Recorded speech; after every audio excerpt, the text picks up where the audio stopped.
حضور صلی اللہ علیہ وسلم کے ساتھ امتی کا عشق کیسا ہونا چاہیے، اس کا ایک نقشہ یہاں علامہ بصری رحمۃ اللہ علیہ کھینچتے ہیں.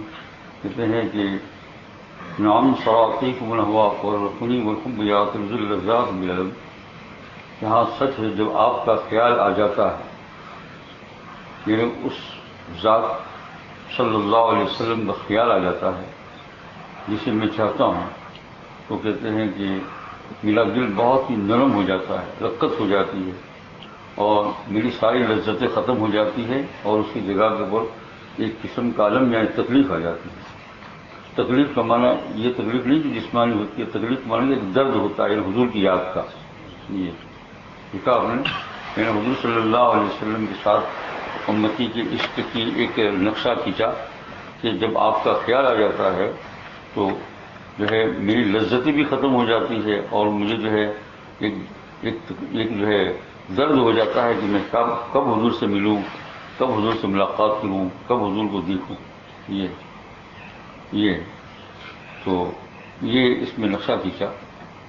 رسول اکرم صلی اللہ علیہ وسلم سے محبت کرنے کا اللہ جل شانہ نے خود قرآن پاک میں ارشاد فرمایا ہے، احب الیکم من اللہ ورسولہ. پہلے تو چند پھیلے سے گنائی اللہ پاک نے کہ جو ہے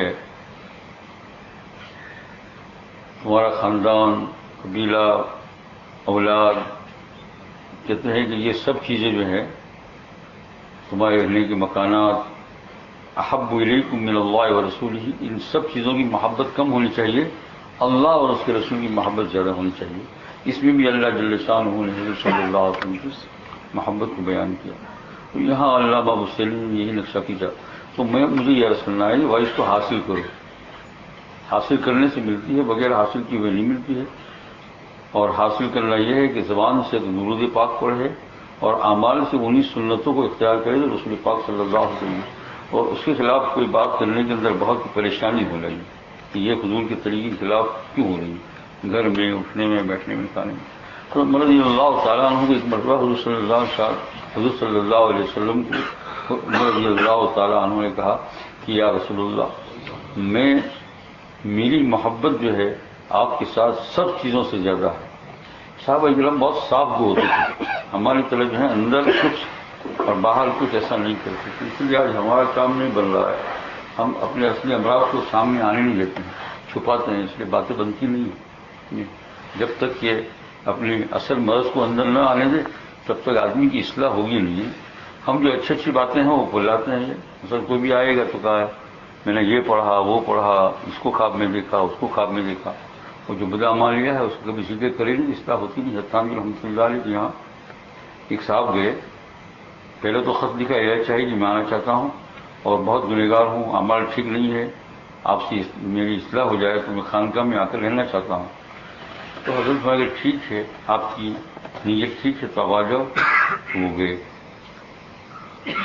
جس دن گئے تو وہ داڑھی نہیں رکھتے تھے تو تھوڑی تھوڑی داڑھی نکلی تھی. خانقاہ سے باہر گئے اور حجام کو بلایا اور وہ بھی سب صاف کرا دیے. کھوپڑے نہیں تھے، کھوپڑے بھی ختم کیے ایک دم. پھر پہلے تو حضرت تھانوی نے تو دیکھا تھا، آئے تو اتنے بال نکلے تھے، لیکن پھر جب دوسری نماز میں دوسری مجلس سے دیکھا تو داڑھی مڑ رہی یہاں تک. تو حضرت فرمایا کہ یہ کیا ہو گیا تم کو، تم اصلاح کرانے کا کہا کہ حضرت اصلاح کر جائے ہو، لیکن میں اپنی اصلی حالت آپ کو بتا دوں. کیا کر دوں کہ میرے اندر یہ خناسیت ہے.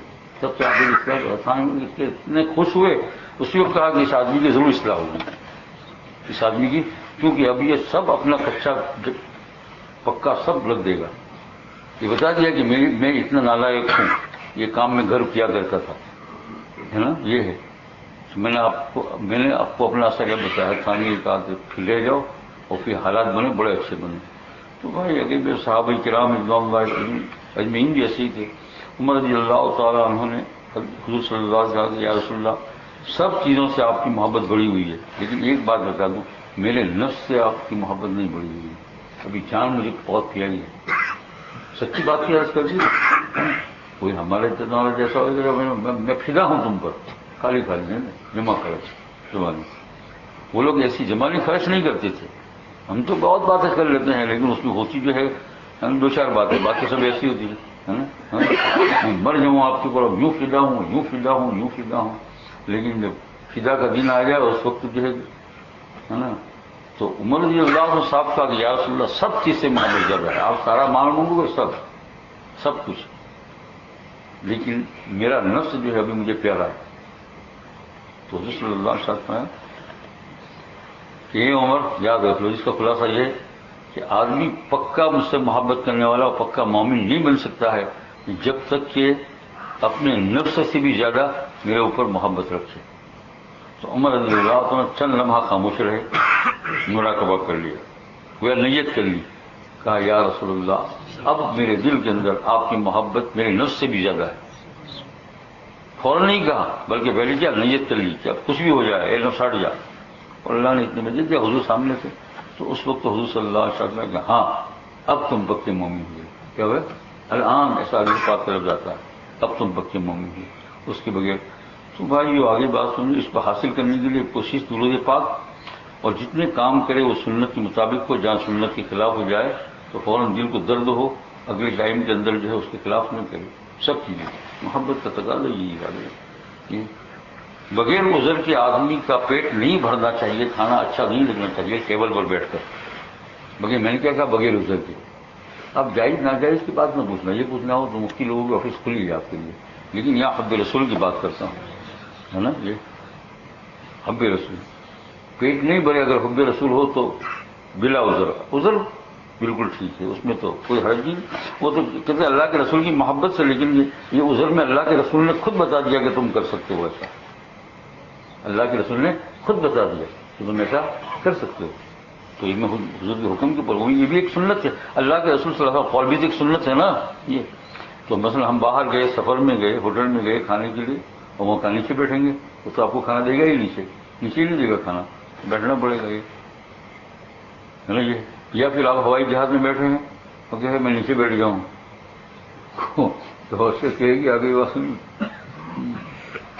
منٹل وہ سنت کی جائے گا منٹل کی، تو یہ آزار ہے، یہ کیا ہے، اس وقت یوں کہیں گے کہ ایسے وقت میں ہم کو حضور نے اجازت دی ہے، لیکن بلا عذر کی اپنے گھر کے اندر جہاں آدمی بیٹھ کے اطمینان سے نیچے کھا سکتا ہے، کہ بیمار بھی نہیں ہے، بیماری بھی اس سے استثنا ہو جاتی ہے، کبھی آدمی دیکھو بیمار آدمی بیٹھ کر نماز نہیں پڑھ سکتا ہے تو کھانا بھی نہیں کھا سکتا ہے، وہ یہ آزار ہے، یہ عذر ہے، لیکن تندرست ہے، صحیح ہے، اپنے گھر میں بیٹھ سکتا ہے، اور پھر بھی جو ہے نا ٹیبل پر بیٹھ کر، اور جانتے ہیں وہ یہ حصہ ہلنے کا ہوتا ہے، کرسی لمبی ہوتی ہے شہانہ، یہاں سے بھی گیا